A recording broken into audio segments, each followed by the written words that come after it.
Assalamualaikum warahmatullahi wabarakatuh. Alhamdulillah allazi hadana lihadza wa ma kunna linahtadiya laula an hadanallah. Wassalatu wassalamu ala asyrafil anbiya'i wal mursalin sayyidina wa maulana Muhammadin wa ala alihi wa ashabihi ajma'in. Qala Allah ta'ala fi kitabihil karim, a'udzu billahi minasy syaithanir rajim.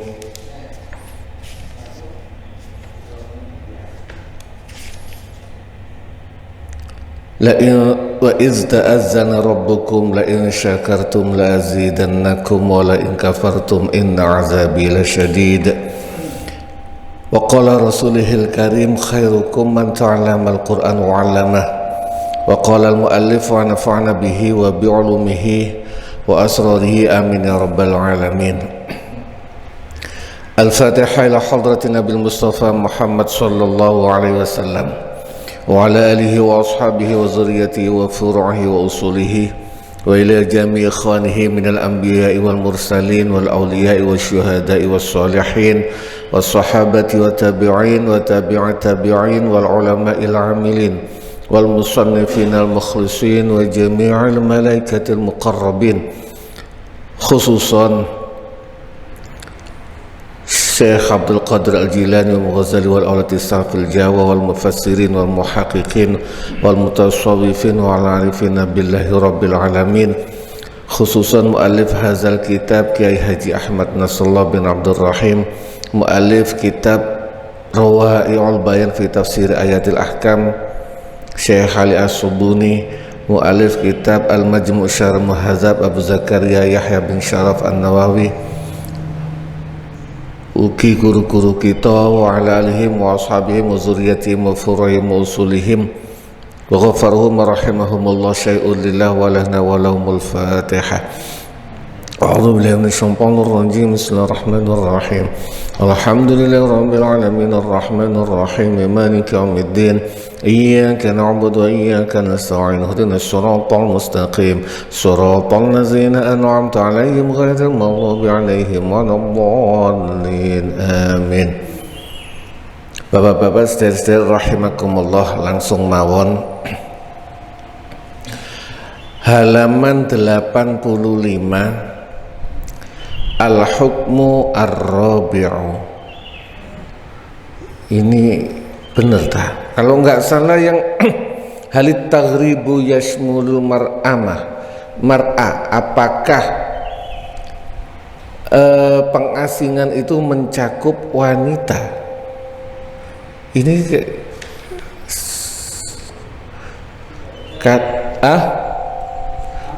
sampun niku pengasingan sudah ya. Oke, kita ke hukum ar-rabi'u, hukum yang keempat.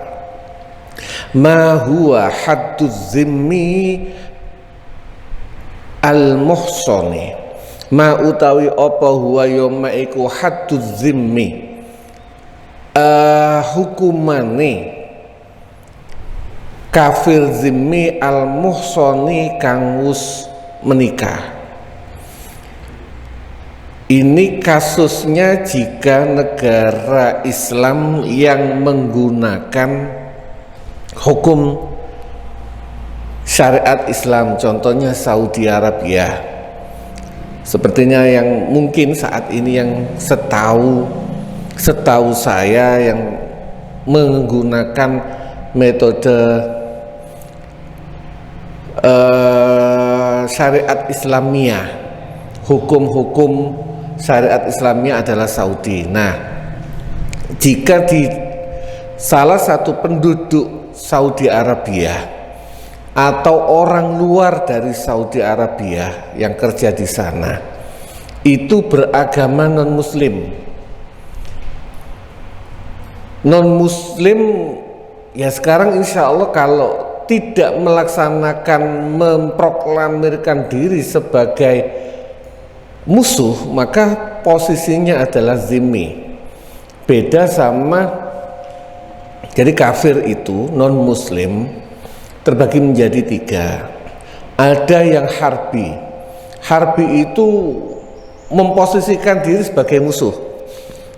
Misalnya posisi sekarang contoh orang Israel sama Palestina, itu orang Israel buat orang Palestina adalah kafir harbi. Ada lagi kafir ahdi.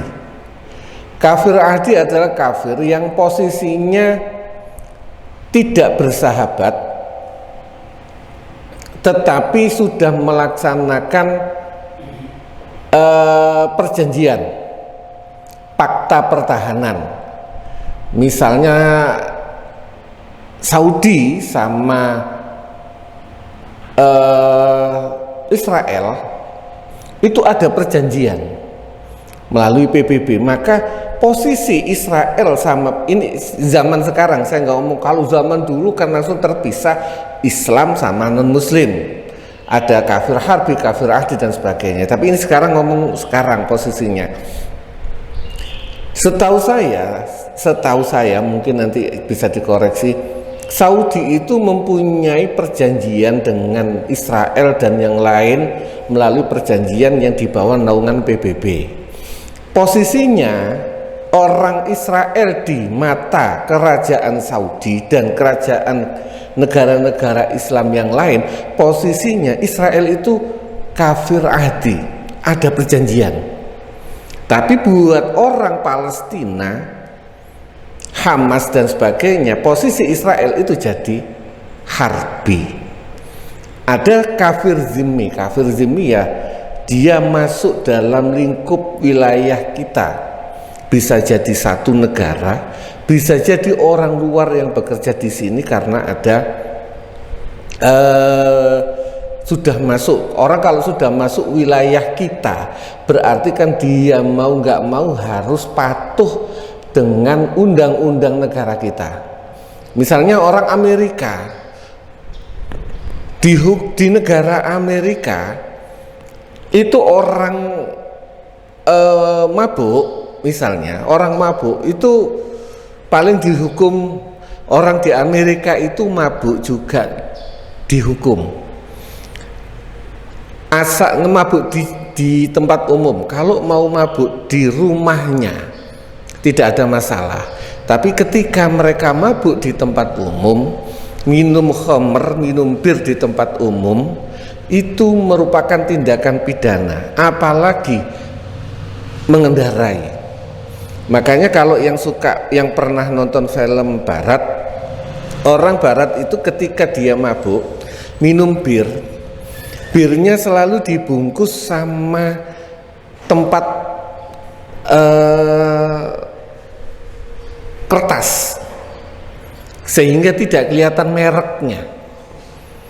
Karena ketika dia kelihatan mereknya kayak di sini, kalau di Indonesia kan minum bir, anggur dan sebagainya, itu kan bangga di pinggir, di pasar-pasar. Di sana nggak bisa, harus dibungkus sehingga tidak kelihatan. Misalnya, contohlah mereka minum minuman khamr di pinggir jalan di Amerika, mungkin hukumannya penjara sekian bulan. Tapi ketika dia masuk kerajaan Saudi, maka dia harus patuh, hukumannya adalah harus mengikuti kerajaan Saudi, termasuk jika dia membunuh dan sebagainya, dia harus patuh dengan kerajaan Saudi, maka bisa jadi itu disebut zimmi. Posisi zaman sekarang kurang lebih seperti itu. Nah, di sini dibahas orang yang seperti itu, orang non muslim yang masuk wilayah Saudi Arabia, itu hukumnya seperti apa? Apakah dia ngikuti ajaran agamanya atau ngikuti syariat kita? Ikhtalafa, berbeda pendapat sopo al ulama fi haddiz zimmi ing dalam hukumane kafir zimmi al muhsoni, mungkin ada al muhsoni kang sudah menikah, kang muhson. Fazahaba mongko berpendapat sapa al-Hanafiyatu mazhab Hanafi ila annahu maring sak temene hukumane zimmi muhson iku al-jaldu dicambuk. Mazhab Hanafi berpendapat karena mereka bukan muslim, non muslim, maka tidak mengikuti hukuman rajam menurut mazhab Hanafi. Tetapi wazahabalan berpendapat sapa asy-Syafi'iyatu mazhab Syafi'i wal Hanabilatu lan mazhab Hambali ila annahu maring hukumane hate zimmi muson iku ar-rajmu dirajam. Sebagian besar ulama mazhab Syafi'i dan mazhab Hambali justru berpendapat mereka dihukum rajam seperti dengan umat Islam. Dalilul Hanafiyah, dalilnya mazhab Hanafi. 1. Hadis Ibnu Umar, hadisnya Abdullah bin Umar. Man asyraka, man utawi sapane wong iku asyraka nyekutoaken sapa man billahi kelawan Gusti Allah, falaisa mongko ora ana sapa man iku bimuhsonin disebut wong kang muhson. Qalu mereka berpendapat wal murad utawi kang diarepaken bihi kelawan muhson iku ihsanur rajmi, muhsonnya rajam. Menurut mazhab Hanafi berdasarkan hadis ini orang non muslim, orang yang menyekutukan Allah maka tidak disebut muhson. Karena bukan muhson, hukumi bukan rajam, hukumi sama dengan yang bujangan alias cukup dicambuk. Wa amma rajmur rasuli lan anapun ngerajami Rasulullah Kanjeng Nabi Muhammad sallallahu alaihi wasallam lil yahudiyaini maring wong Yahudi loro, fa innama bi hukmi Taurati mongko sak temen, fa innama iku bi hukmi Taurati mongko iku sak temene barang iku bi hukmi Taurati kelawan hukume kitab Taurat. Ini kemarin ada hadisnya enggak ya? Hadisnya kurang lebih Nabi suatu saat didatangi oleh orang Yahudi. Dua orang Yahudi dimintai hukumnya. Nabi bertanya, apa sih hukumannya zina muhson di dalam kitab Taurat? Ya dicambuk, kalau nggak salah sudah ya dibahas, diloteng-lotengi dengan kotoran, diloteng-lotengi dengan kotoran. Terus Nabi menjawab, coba datangkan kitab Taurat, baca. Beda sama kita. Ini posisinya mereka kan orang Arab beragama Yahudi, kitab Taurat Yahudi itu kan berbahasa Ibrani. Tidak semua orang Yahudi bisa baca kitab Taurat yang berbahasa Ibrani dengan maknanya sama dengan kita. Kita itu kan tidak semua orang bisa baca semua, insya Allah semua bisa bahasa Arab, bisa baca Al-Quran. Setiap umat Islam insya Allah bisa baca Al-Quran, tetapi maknanya kan tidak semua orang paham. Maka suruh datangkan orang ahli baca, orang yang paham kitab Taurat, dibacakan, diterjemah. Ketika pas bab rajam itu ditutup, kata Nabi, singkirkan, singkirkan. Begitu disingkirkan, di situ ditemukan bahwasanya hukumnya adalah hukum rajam sama dengan Islam. Maka Nabi melaksanakan. Oh iya, udah pernah belum ya? Saya lupa. Nabi di memerintahkan untuk dirajam dua orang ini. Ini salah satunya. Saya lupa. Insya Allah sudah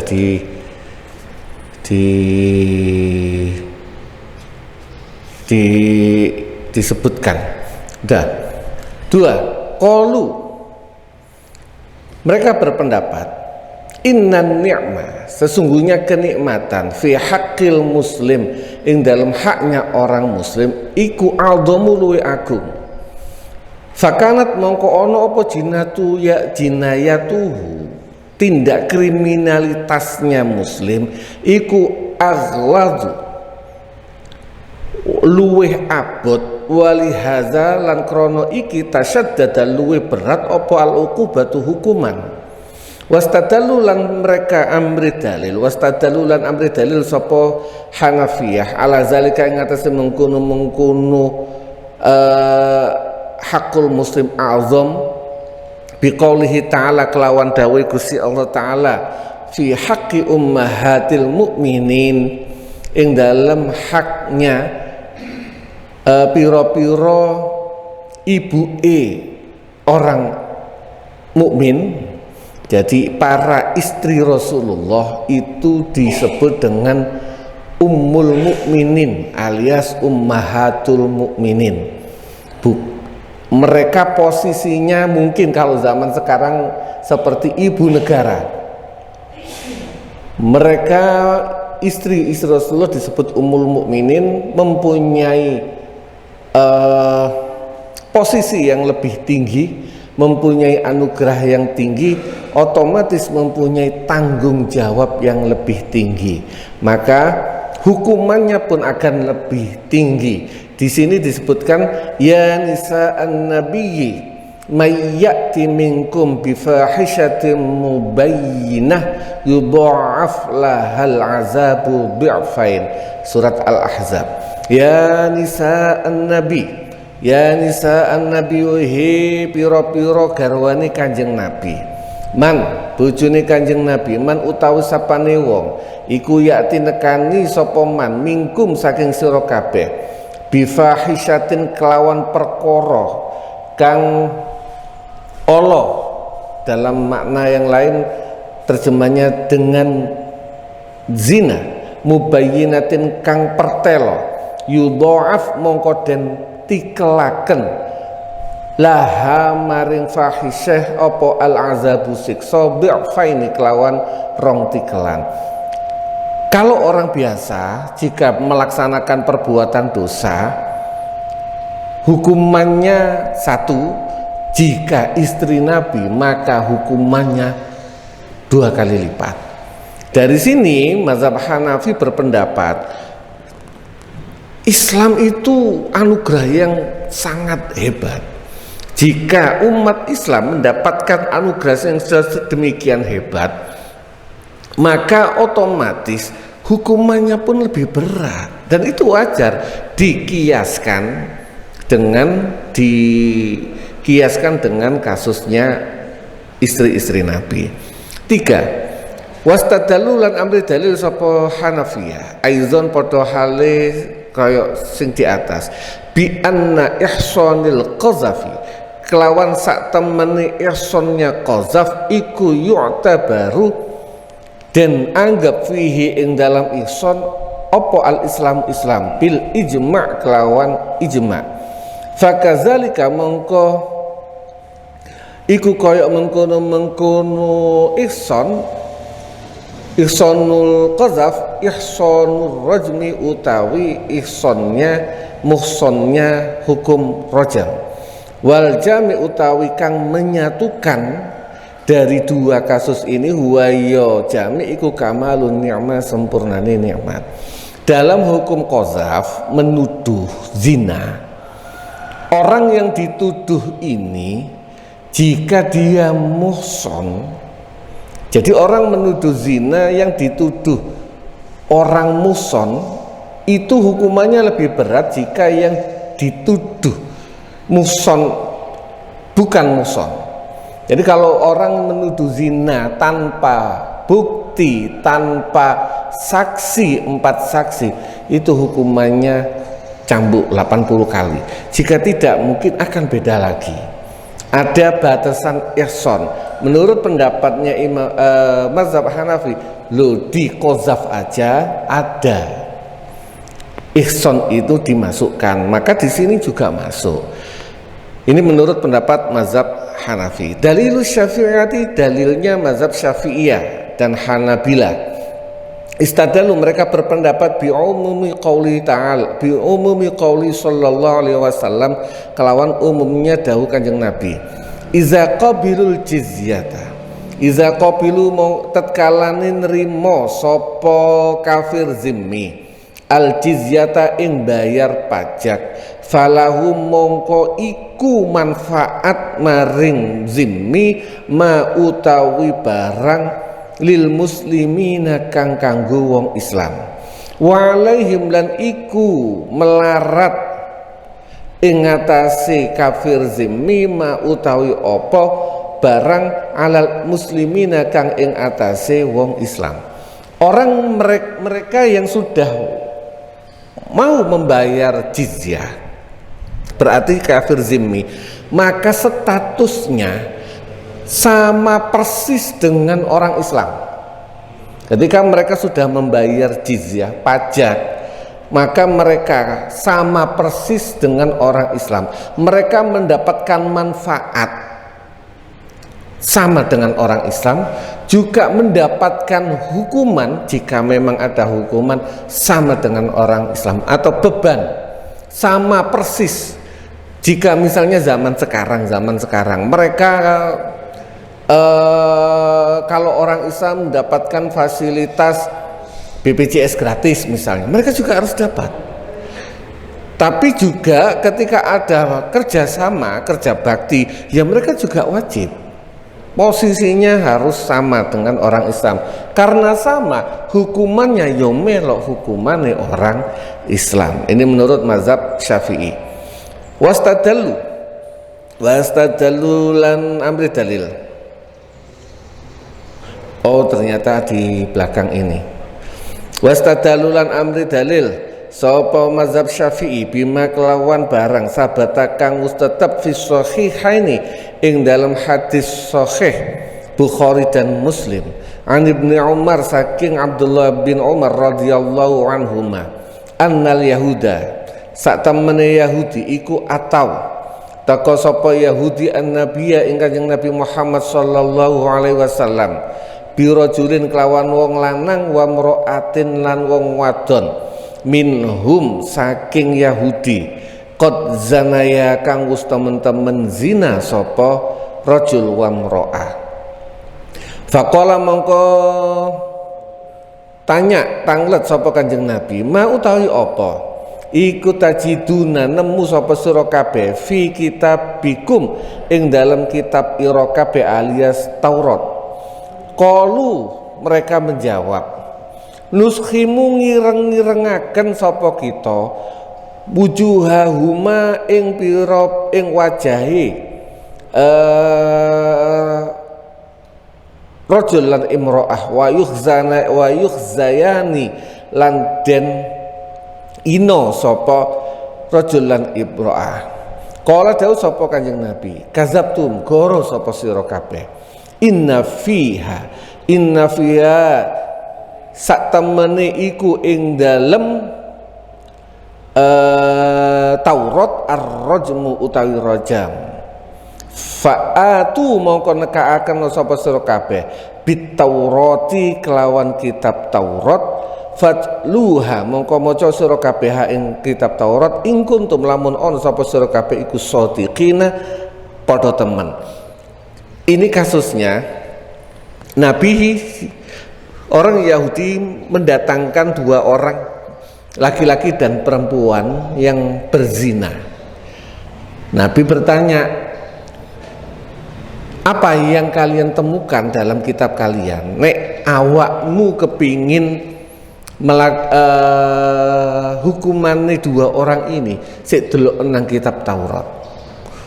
Orang mereka menjawab, Nabi. Tentu mereka bicaranya tidak menyebut Nabi, Karena kalau nyebut Nabi berarti mereka beriman. Mereka bilangnya, wahai Muhammad, dalam kitab kami hukumannya itu cukup diloteng-loteng, mari ngono dilokno wis beres. Nabi menjawab, gak, goro, bohong kalian. Wis sekarang ambil kitab Taurat, fa'atu bit Taurati. Faja'u mongkon teko sapa Yahudi biqoriin kelawan wong kang maca lahum maring Yahudi. Faqara mongko maca sapa qori hatta izantaha sehingga tatkalane sampai teko entek sapa qori ila maudhi'in maring panggonan minha saking Taurat. Wadoa deleh sapa qori yadahu ing tangane qori alaihi ngatasi maudhi. Ketika yang baca itu pas bab bahas masalah rajam ditutupi begini, tentu dengan trik mereka. Faqila mongko dan ucapaken lahu maring qori irfa yadaka, angkat tanganmu. Ini kalau nggak salah Abdullah bin Salam. Abdullah bin Salam itu dulunya pendeta Yahudi yang masuk Islam. Saya ingat saya Abdullah bin Salam, mantan pendeta Yahudi yang masuk Islam. Ketika ditutup begini, Abdullah bin Salam apal tentang kitab Taurat. Abdullah bin Salam, singkirno tanganmu. Farafa mongko ngangkat sapa qori ya tahu ing tangane qori fa iza hiya mongko tatkalane faizan mongko dumadaan hiya ya Taurat iku talawwaha jelasaken apa Taurat. Faqalu mongko ngucap sapa jelas apa Taurat. Faqalu mongko ngucap sapa Yahudi, ya Muhammad, wahai Muhammad, inna fiha setuhune iku ing dalam Taurat ar-rajmu utawi rajam. Walakinna lan tatkala la tentapine kita iku kuna ana sapa kita iku natakatamuhu bainana, nutupi nyimpen sapa kita hu ing rajam bainana ing dalam antarane kita.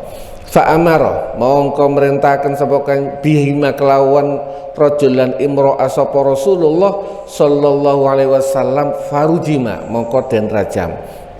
Mereka langsung mengakui bahwasanya wahai Muhammad, ya memang ada sebenarnya kita bahas rajam itu, cuma selama ini kami menutupi hukum rajam ini.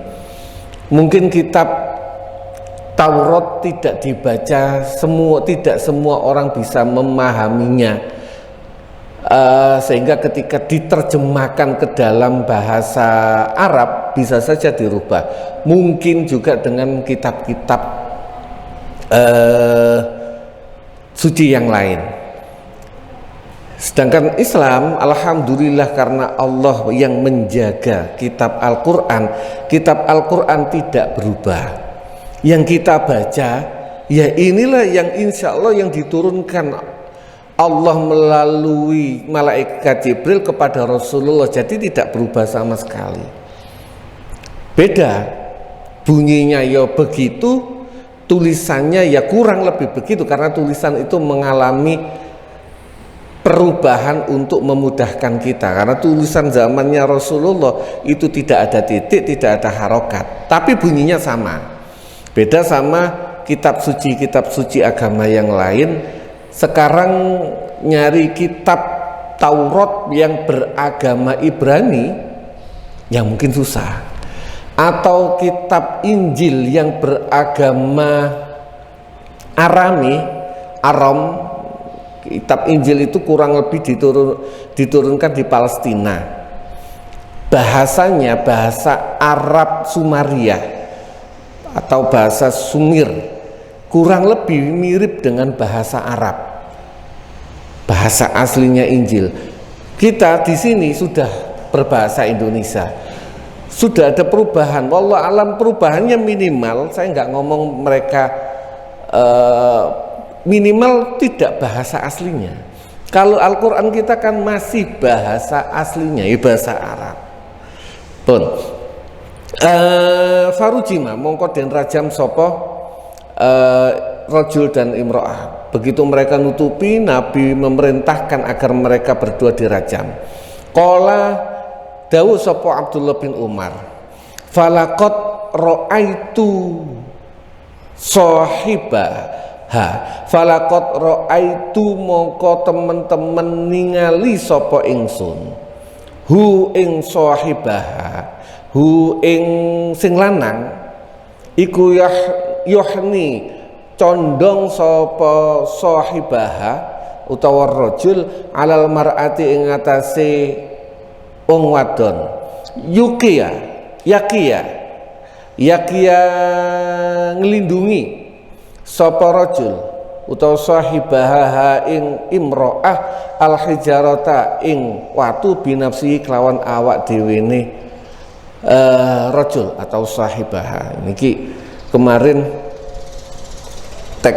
memang teks hadisnya seperti ini, cuma waktu itu memahami ini rada iwu karena saya pikir hune itu kepada Nabi, akhirnya harus membaca hadis yang lain yang memang ternyata hunya itu ke sahibah. Jadi ketika mereka dirajam, mereka berdua dirajam, yang laki-laki ini welas nutupi yang perempuan sehingga dia dilempari batu, dia yang kena duluan walaupun dua-duanya akhirnya harus mati. Waqalu lan berargumen sapa mazhab Syafi'i, inna zinal kafir ini sak temene zinane wong kafir iku mislu zinal muslimi koyok dene zinane wong Islam fil hajati ing dalam butuh ila zajiri maring wong kang mencecar. Faliza mongko krono iki yurjam den rajam sapa kafir. Wata'awwalu lan mentakwil menafsiri sapa mazhab Syafi'i hadis man asyraka billahi falaysa bimuhsan. Jadi ini bukan 4. Hadis man asyraka billahi falaysa bimuhsan. Man utawi sapane wong iku asyraka musyrik nyekutokaken sapa man billahi kelawan Gusti Allah, falaysa mongko ora ana sapa man iku bimuhsanin kelawan wong kang muhson bi annal murad kelawan sak temene kang den karepaken bihi kelawan hadis man asyraka billahi falaysa bi muhson iku laisa ora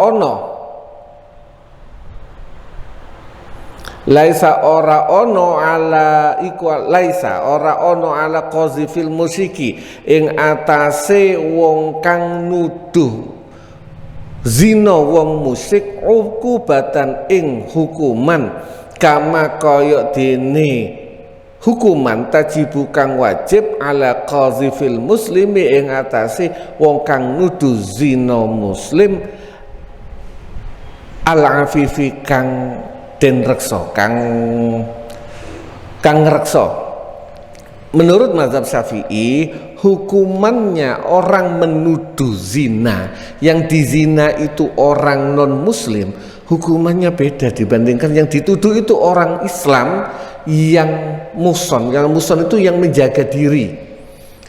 Dalam kasus ini adalah sing orang Islam sing ketok bener-bener apik dituduh zina, ambek sing dituduh zina iku wonge wis udal-udalan, yo tentu beda.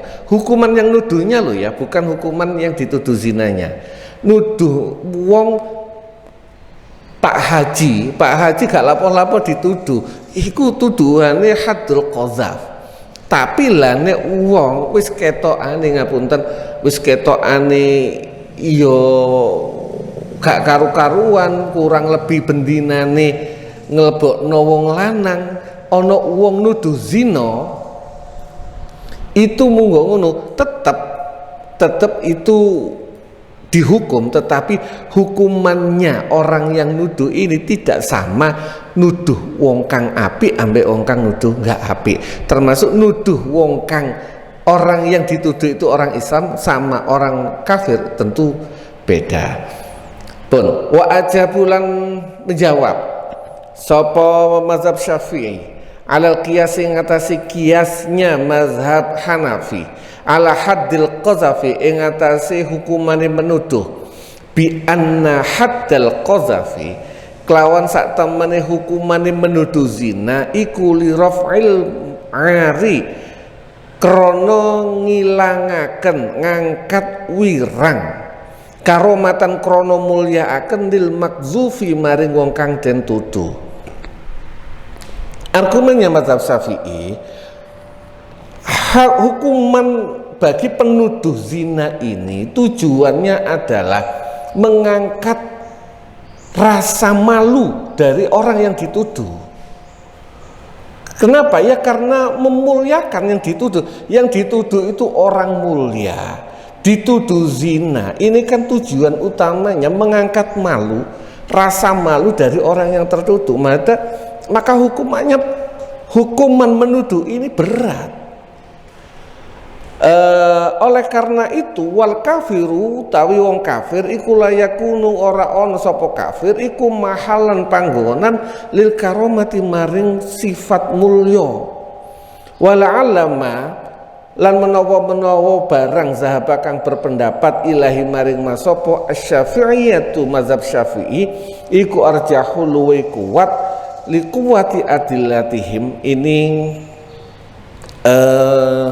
hasil pendapatnya penulis bahwasanya menurut penulis apa yang disampaikan mazhab Syafi'i itu lebih kuat li kuwati adillatihim krana kuwate argumen dalile mazhab Syafi'i haitsu anna nabiyya sekirane sak temene Kanjeng Nabi Muhammad sallallahu alaihi wasallam iku raja ngrajam sapa Kanjeng Nabi azaniyaini ing wong kang zina loro bayani minal yahudi saking wong Yahudi fakana mongko ana apa zalika mengkono-mengkono Nabi ngrajam wong zina saking Yahudi iku hujjatun argumen wadihatun kang jelas.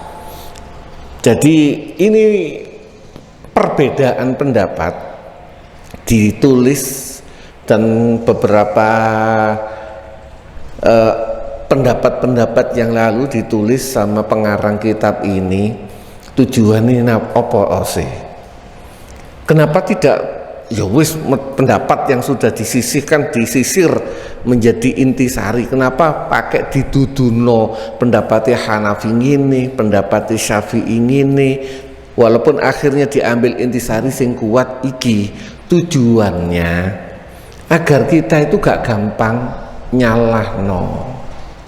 Mereka yang mempunyai pendapat A itu mereka mempunyai dalil. Mereka yang punya pendapat B juga punya dalil, sehingga yang punya pendapat B ojo nyalano sing A, begitu juga sing A ojo nyalano sing B. Semua orang punya dalil berdasarkan analisa masing-masing. Ini tujuan utamanya, termasuk Kiai Haji Ahmad Nasrullah guru kami itu cek jelas kabeh ku ono dalile, ojo gampang nyalano wong. Kita itu kan ngapunten, mohon maaf dalam tatanan kita itu kan titik-titik nyalano. Bahkan yang enggak penting pun jadi gegeran gara-gara saling nyalano. Sesuatu yang remeh jadi besar gara-gara gampang nyalano, padahal menurut argumen semuanya punya dalil. Semuanya punya hujah, walaupun akhirnya punya hasil interpretasi, bahasa keren nih, hasil pemahaman yang berbeda. Saya sama Ustadz Zain sering berbeda pendapat dalam kitab ngaji ini podo, nang kiai ini podo, gegeran sering, engkel-engkelan sering. Cuman kadang-kadang ya udah, karena pemahamannya Ustadz Zain begitu, pemahaman saya begini. Makanya nggak usah heran kalau dalam beberapa pengajian sering berbeda. Bukan karena berbedanya, karena kasus yang dihadapi berbeda. kasus yang dihadapi, contoh misalnya kemarin bahas masalah kasus haknya orang tua sama haknya istri. Sudut pandang yang kasus yang saya temui, yang sering saya temui itu penyia-nyiaan istri karena suami ngikuti ibunya, sehingga saya melihat dari sudut pandang ini. Ustadz Z beda, karena mungkin yang dilihat penyia-nyiaan mertua karena orang suami lebih mementingkan istri. Ini contoh, ini hanya sekedar sudut pandang.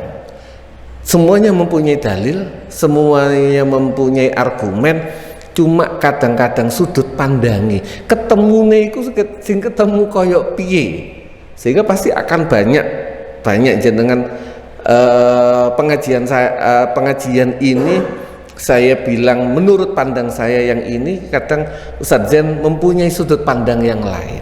Ini contoh, dikasih gambaran sama pengarang kitab ini loh, mereka punya dalil, ini punya dalil, walaupun mungkin kata pengarang kitab ini sebenarnya pendapat ini yang lebih kuat, kurang lebih ngoten.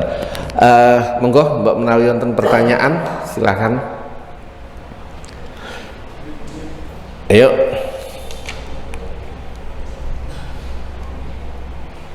Oh iya, mic.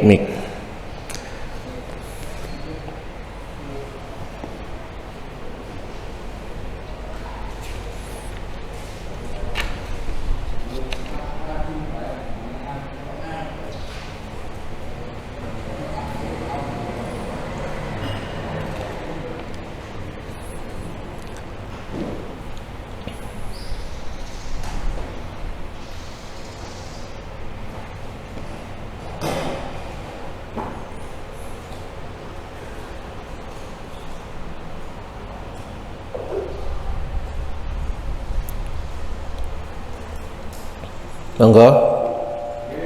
Belum ketemu mic-nya. Siap.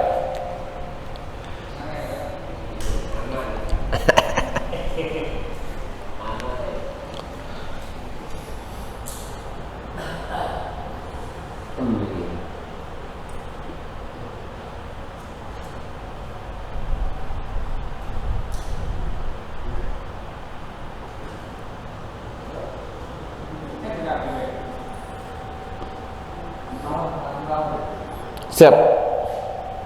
Tanya soal bagaimana ketika orang non muslim yang dari luar datang ke Indonesia atau orang non muslim yang sudah berdomisili di Indonesia ketika merusak moral bangsa Indonesia, mudah seperti contoh sabu atau minum keras, itu apa termasuk kasus? Oke. Saya ulang, jika ada orang non muslim dari luar negara Indonesia datang ke Indonesia, tujuannya adalah merusak, katakanlah serangan ekonomi, serangan akidah dengan moral, sabu-sabu dan sebagainya, apakah termasuk kafir harbi? Ini pendapat saya, mungkin nggak ngerti anda. Menurut saya tidak. Harbi itu perang senjata. Jika ada kasus mereka menggunakan status ekonomi melawan perang secara ekonomi, maka kita harus menggunakan, posisinya dia tetap zimmi atau ahdi, tetapi karena dia menyerang secara ekonomi, ya kita harus melawan dengan ekonomi. Begitu juga jika mereka menyerang melalui moral, maka kita harus membentengi moral anak-anak kita. Ini kasusnya kurang lebih sama dengan zaman Rasulullah, zaman sahabat. ketika masih awal-awal di Madinah, orang Yahudi itu kan pelopor ekonomi di Madinah. Seluruh pasar di Madinah itu dikuasai sama orang Yahudi. Orang Islam waktu itu belum mahir berdagang. Kartel yang dilaksanakan, kartel bahasa saya, karena mereka sudah menguasai, bisa menaikkan harga semau mereka sendiri. Itu orang Yahudi, mereka mempunyai kekuatan ekonomi. Nabi tidak merangi mereka gara-gara serangan ekonomi seperti ini, enggak. Bahkan kasus mereka menghina, melakukan hinaan baik terhadap Nabi, terhadap selama itu hanya hinaan, maka serangannya cuma di counter saja secara hinaan, karena hinaan verbal ya di counter dengan dijelaskan, bukan akhirnya mereka menghina Nabi terus kita menghina Nabi, mereka pimpinan mereka lah boleh derajat kita sama mereka. Maka ketika mereka menghina Nabi, ya kita justru diberikanlah pendidikan, motivasi untuk lebih mencintai Nabi. Bukan kita kayak kasus-kasus sekarang, ada orang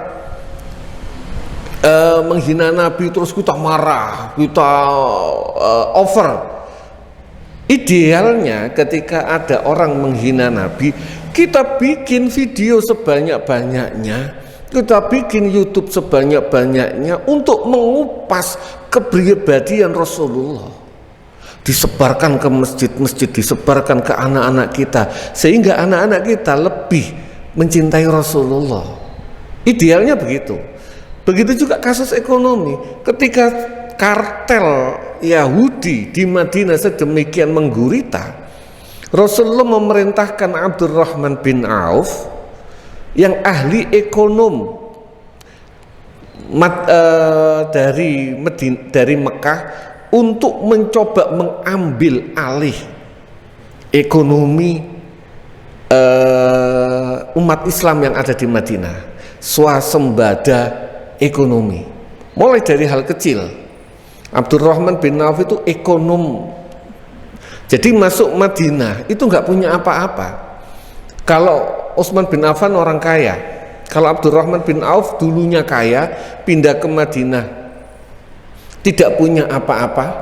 Bahkan ada salah seorang sahabat itu nawari, Kang Abdurrahman, aku punya harta banyak, aku termasuk orang kaya, tak bagi luru, separuh buat kamu. Abdurrahman tidak, saya tidak mau itu, cukup tunjukkan saya mana pasarnya. Gerilya dari awal, kalau Abanas dulu menceritakan, mulai dari munguti tampar, munguti pelepah dijadikan tampar, dijual, lama-kelamaan sambil mengamati ekonomi Madinah, lama-kelamaan ekonomi Madinah dikuasai oleh umat Islam. Serangan ekonomi harus dibalas dengan ekonomi, serangan moral harus dijawab dengan gerakan moral. Serangan hinaan kepada umat Islam, hinaan kepada Rasulullah, justru momen buat kita untuk menggali kepribadian Rasulullah. Mereka menggunakan media YouTube, menggunakan video. Ayo bikinlah media yang bisa membuat anak-anak kecil lebih cinta Rasulullah, anak-anak kecil lebih cinta sahabat-sahabat Nabi.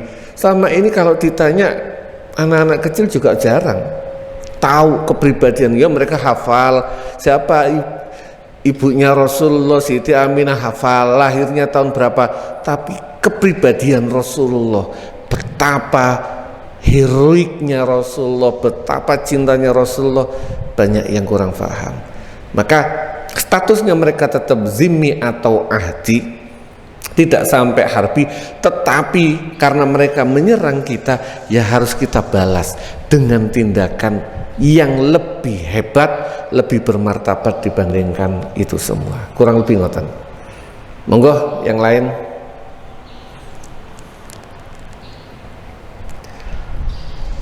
Ayo, kemarin kayaknya ada yang ngincer mau tanya. Bebas pertanyaannya.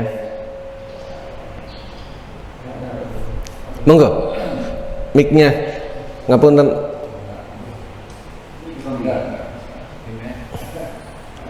Siap.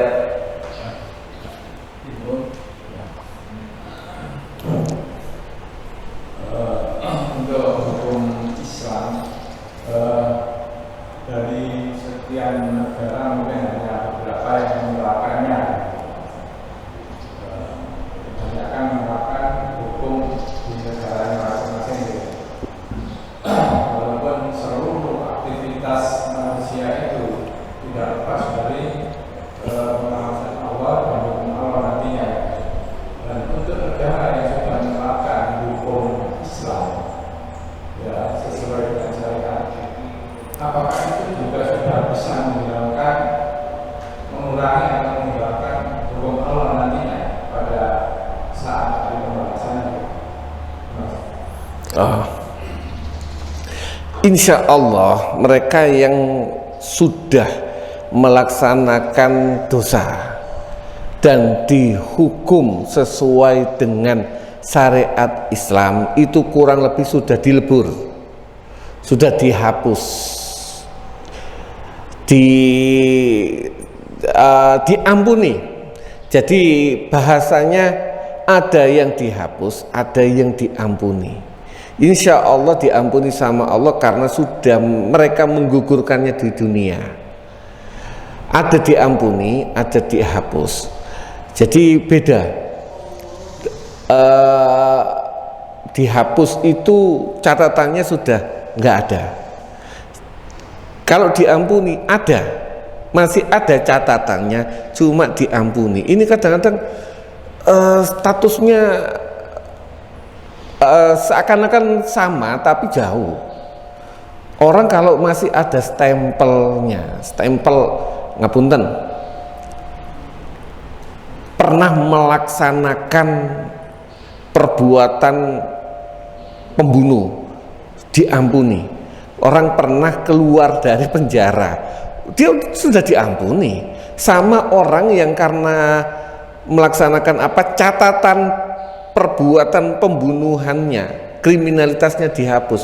Beda di masyarakat, di mata masyarakat itu beda. Di mata masyarakat beda, dan otomatis nanti kalau kita masalah ghafur dan al-afu itu beda. Al-afu itu Allah yang mengampuni dan dihapus catatannya. Track recordnya sudah tidak kelihatan, tapi kalau ghafar itu diampuni, masih ada catatannya. Ini nanti hubungannya nanti, tapi gak meden-medeni. Nanti kalau dibahas ketika tahkim, ketika diserahkan buku rapot kita, hisab, kalau yang dimaafkan insya Allah tidak ditanyakan lagi. Tapi kalau diampuni bisa jadi ditanyakan lagi.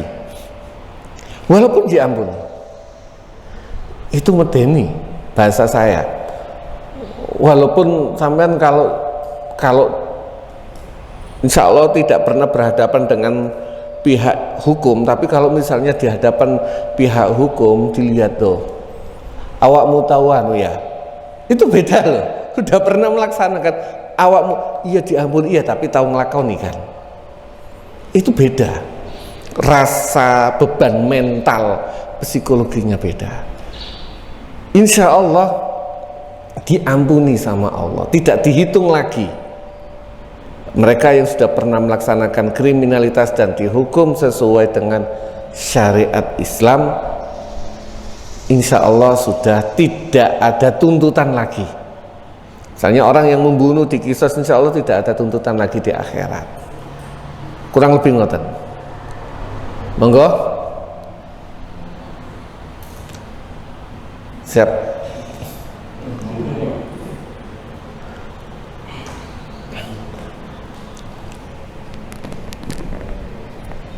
Assalamualaikum warahmatullahi wabarakatuh. Waalaikumsalam warahmatullahi. Kemarin itu ada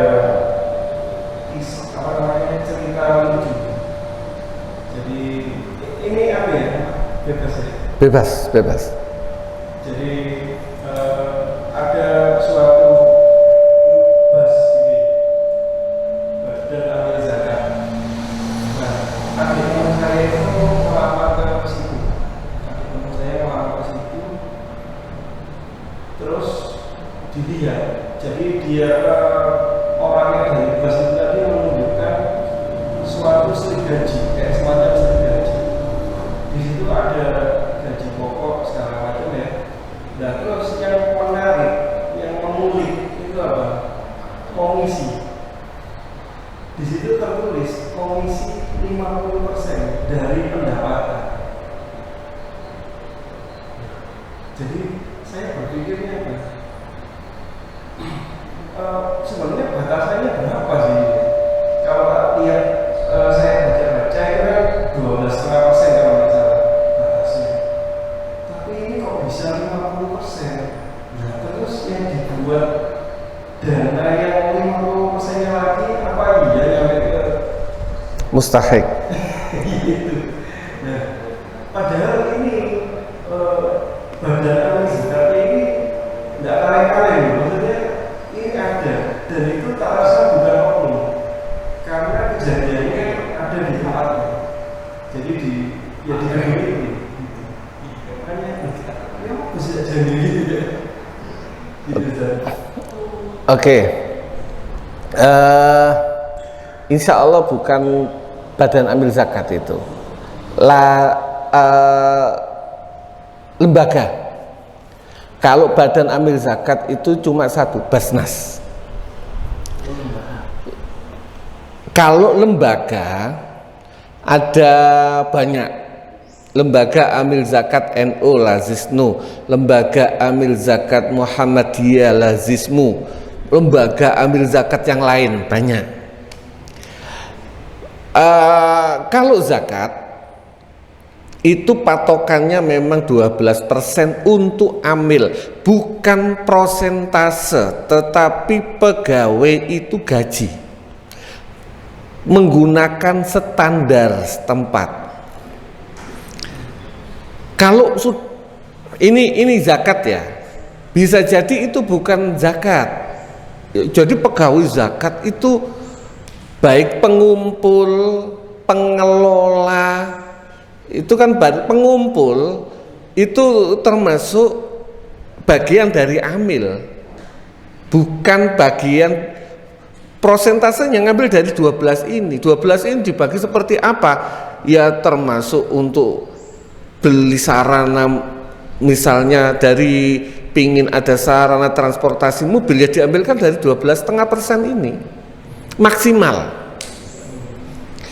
Lah kalau putaran zakat yang dikelola lembaga amil zakat, ini kalau jika zakat, lembaga amil zakat itu katakanlah 10 miliar, maka maksimal kurang lebih cuma 1 miliar untuk gaji dan lain-lain.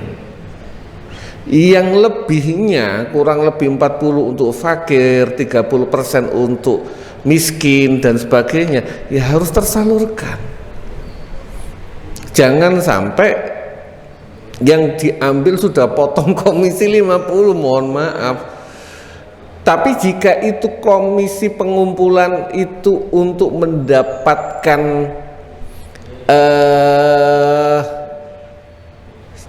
misalnya kan saya juga belum tahu. Kalau lembaga amil zakat itu kredibel, insya Allah ada aturannya. Bisa jadi 50% bukan dari hasil yang diambil, tetapi 50% dari prosentase yang ada. Iya. Jadi gini loh, Orang zakat, dia mengumpulkan zakat, mendapatkan dana zakat pertama, katakanlah mendatangi grup Bakri, dapatlah 10 triliun. Maka prosentasenya tidak mungkin orang di bank aja itu dapat provisinya itu 0,3. Marketing itu dapat 0,3% ketika dia menggolkan sebuah kredit, bisa jadi separuh dari 0,3 ini. Ini contoh, bukan separuh dari nominal kredit bangkrut, separuh 50% dari prosentase. Kalau bahasa saya, kalau bahasa bank yang itu provisi atau apalah saya nggak tahu, atau admin, 50% dari biaya admin. Tapi kalau benar-benar 50% dari zakat yang masuk, ya nggak karu-karuan kalau menurut saya, ya jelas menyalahi aturan. Makanya mohon maaf sekali, kalau bisa lembaga amil zakat manapun itu, lembaga amil zakat NU, Muhammadiyah atau yang lain, saya nggak tahu semua, kalau bisa dibikinlah laporan, di YouTube-kan sekalian, dibikin laporan penghasilannya, terus siapa yang dibantu, progres. Ini orang yang awalnya mohon maaf tidak mampu, ini kami berdasarkan pandangan kami biayai untuk, kami modali untuk beli sepeda motor, kami modali untuk beli mobil agar dia nge-grab, agar dia kami modali 10 juta. Progresnya setelah 3 tahun dia sudah mandiri secara ekonomi, ada YouTube-nya, ada linknya, ada tanggalnya, transparan sekali, akan lebih bagus seperti itu. Saya mengikuti grup namanya Odesa, bermula dari grup orang-orang peduli, orang-orang jamaah masjid yang peduli terhadap orang miskin. Cuma dia Odesa membangkitkan ekonomi dari desa, adanya di Jawa Barat. Saya ikut grup itu, menarik sekali. Dia bikin laporannya detail, sumbangan dari berapa, progres dari hasil zakat ketika seseorang, misalnya lembaga amil zakat ini menyumbang, ngasih modal seseorang, katakanlah kalau petani dikasih modal pupuk dan biaya.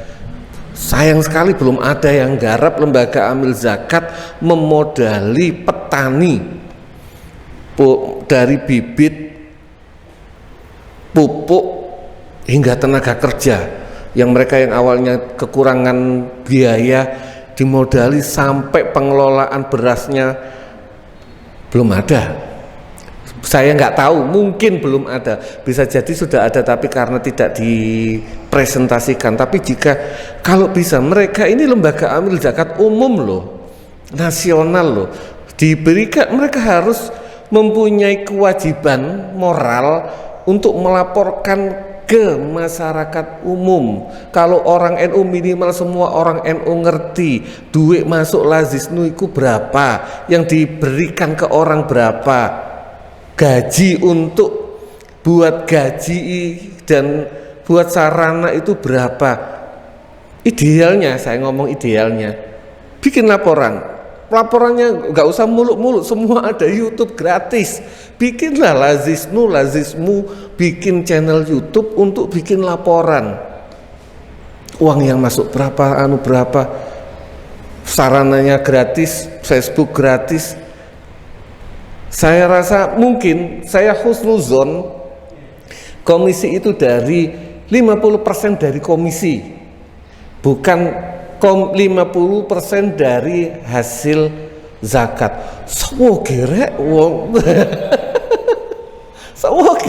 So kaya banget kalau dia dapat 50% dari hasil zakat. Kurang lebih ngoten. Saya masih husnuzon, insyaallah gitu. Terus ada lagi menariknya,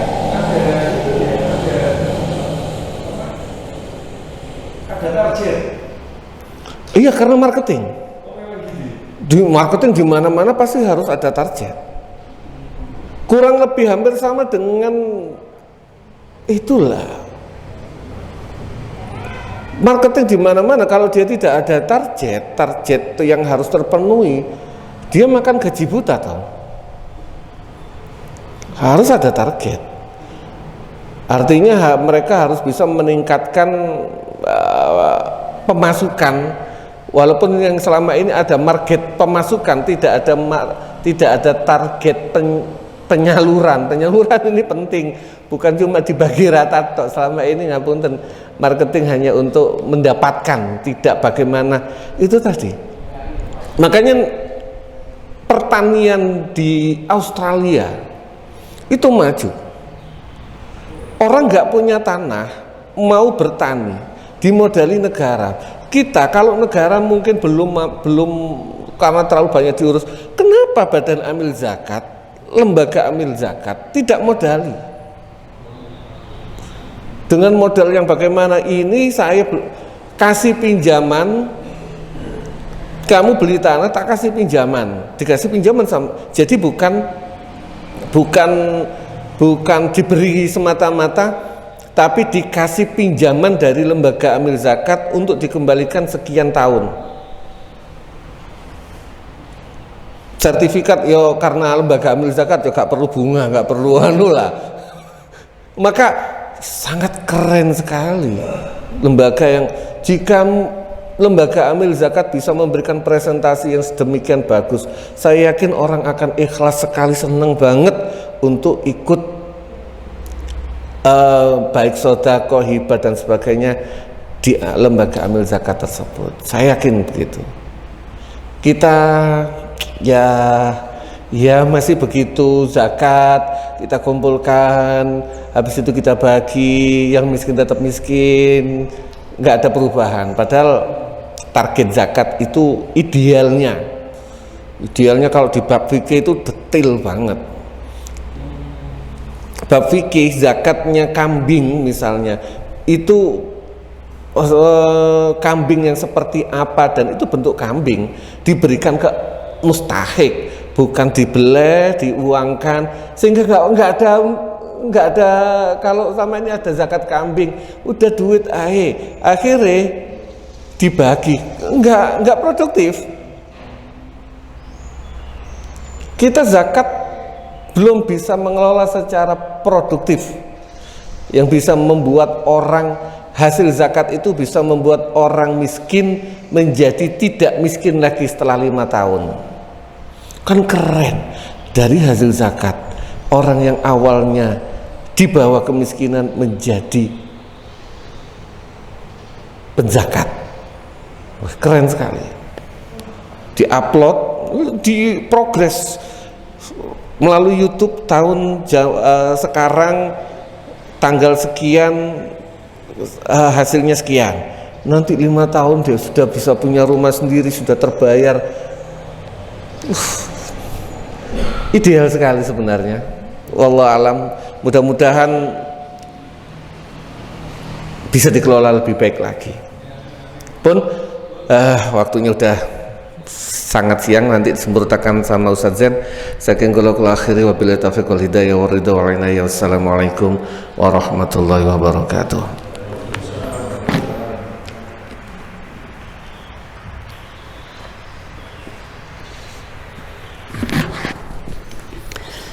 Alhamdulillahirabbil alamin. Ketemu lagi nanti hari Ahad sore, 2 minggu lagi, karena itu sudah bulan Ramadan. Semoga cek iso istiqomah, bisa ketemu nih. Sepenting ngaji, marono ngombe banyu putih, jamaah maghrib baru pulang. Nek ono banyu putih dok ya.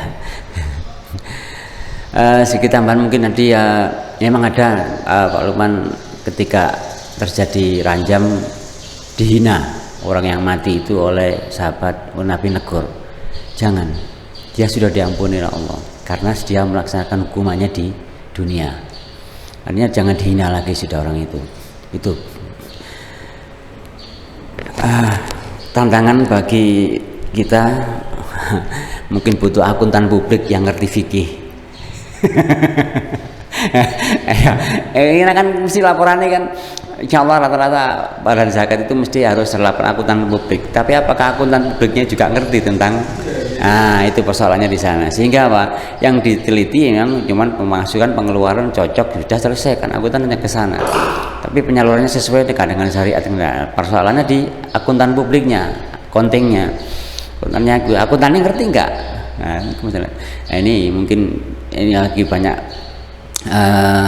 jurusan-jurusan ekonomi Islam, mungkin di situ butuh akuntan yang sesuai dengan syariat Islam, terutama tadi masukannya Sarifin di tingkat penyalurannya, kemudian progres dari hasil penyaluran itu ada perubahan enggak, nah itu mungkin tuh. Serang saya memang wis ngeluh nang ngurus iku. Urusan duit terus catat mencatat dan duit itu paling ngeluh ya. Nah. Paling ngeluh dan iya kategori paling males gitu ya mikir itu ya. Ya. Insyaallah moga-moga di bulan Ramadan dan bekal Ramadan kita sudah jelas. Ayo ketika ada hujatan yang jelek kepada kita hanya menjelaskan. Hujatan jelek kepada Nabi, kita hanya memberikan balasan akan menjelaskan tentang keagungan Kanjeng Nabi, bukan ngelawan dengan menghujat orang itu, opo maneh nyerang wong itu, bukan. Jadi kan ini Ramadan soal nanti. Gitu juga mungkin kita dihujat orang, dielek wong, tidak harus kemudian dibalas dengan ucapan yang menjelekkan, menjatuhkan dia, tapi ayo kita jelaskan tentang tindakan kita itu apa sih yang harus dihujat, kenapa harus dihujat. Cukup saya pikir di sana. Kalau kita hujat dengan hujat yang sama, berarti derajat kita podo wae. Podo ambek ngene wingi aku nyolong. Lah apa kon kok nyolong? Salah awake ku ben dicolong, berarti kon wong loro podo malingi. Terawasan entek ngamek kurang golek. Lah apa sih kon kok ngrasani semari ngaji ngono? Lah aku biasanya dirasani ya, berarti podo wae. Sing ngaji sampai gak ngaji berarti podo wae. Ayo kita dari hal kecil jadi berbeda. Kita tunjukkan bahwa kita itu benar. Berarti kebenaran ini tidak harus dengan dipaksakan ulang. Kita tunjukkan bahwa kita benar, berarti kita bertindak yang benar. Hal kecil dengan diri kita sendiri, ya memang minta tolong ketika mungkin kita dihujat orang di luar ngomong, tidak kita balas kok. Tapi kita jelaskan dengan mungkin tindakan atau mungkin dengan ucapan yang sifatnya menjelaskan tindakan kita. Aku loh salah apa kok dihujat. Cukup sampai di sana gitu loh. Nggak harus menghujat balik, saring cari titik lemahnya, saring elek-eleke, berarti gak no bedane sing ngaji karo gak ngaji. Ramadan kemuka kita bisa mengerim tingkah laku kita, wabil khusus nek menghujat berarti urusane lambe. 70%, 75% batale ganjarane poso itu perkara lambe. Yang 25% baru bukan. Ya kan mata kan hanya 2%. Yang 75% lambe. Ojo ngrasani, ojo goro, ojo sumpah bohong. Ya kan? Mata hanya 25%. Semoga kita dirahmati oleh Allah di bulan Ramadan. Semoga kita dapat berkahnya Ramadan. Kita diberi kekuatan oleh Allah, bisa melaksanakan Ramadan, puasa Ramadan dengan sempurna, paripurna. Bukan cuman gak makan gak ngombe, tapi juga tingkah laku kita terkontrol dengan adanya Ramadan. Al-Fatihah.